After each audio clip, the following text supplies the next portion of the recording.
حیرت ہے انسان ہاتھ تو دنیا کے آگے پھیلاتا ہے اور گلہ خدا سے کرتا ہے۔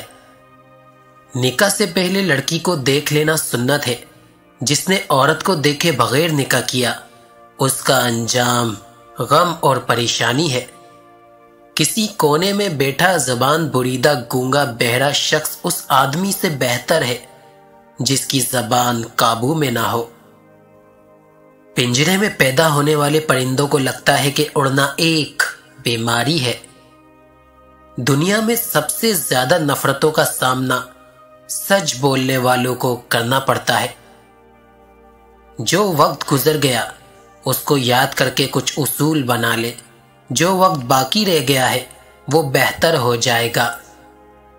تم اپنا مستقبل تو نہیں بدل سکتے ہو لیکن تم اپنی عادات بدل سکتے ہو اور تمہاری عادات ہی تمہارا مستقبل بدلے گی۔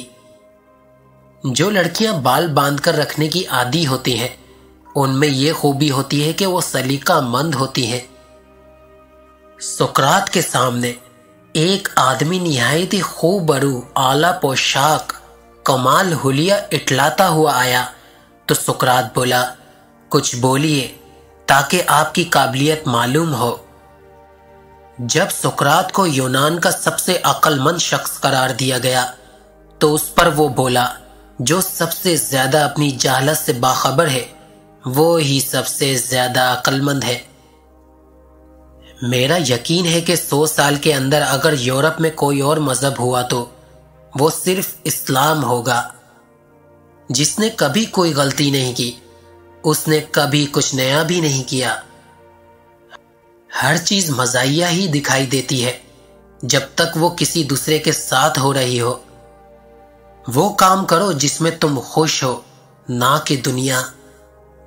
رونے والوں سے کہو ان کا بھی رونا رو لے جن کو مجبوری حالات نے رونے نہ دیا۔ ہم وہ مومن ہیں جو اپنی ہر بدی شیطان کے سر، اپنا ہر گناہ کافر کے سر اور ہر سازش انگریز مغرب کے سر تھوپ دیتے ہیں۔ ہمارے ہاں عزت کی حقدار صرف گھر کی عورتوں کو سمجھا جاتا ہے۔ باقی عورتیں ہمارے لیے گوشت کی دکانیں ہیں جن کے باہر ہم کتوں کی طرح زبان لٹکائے کھڑے نظر آتے ہیں۔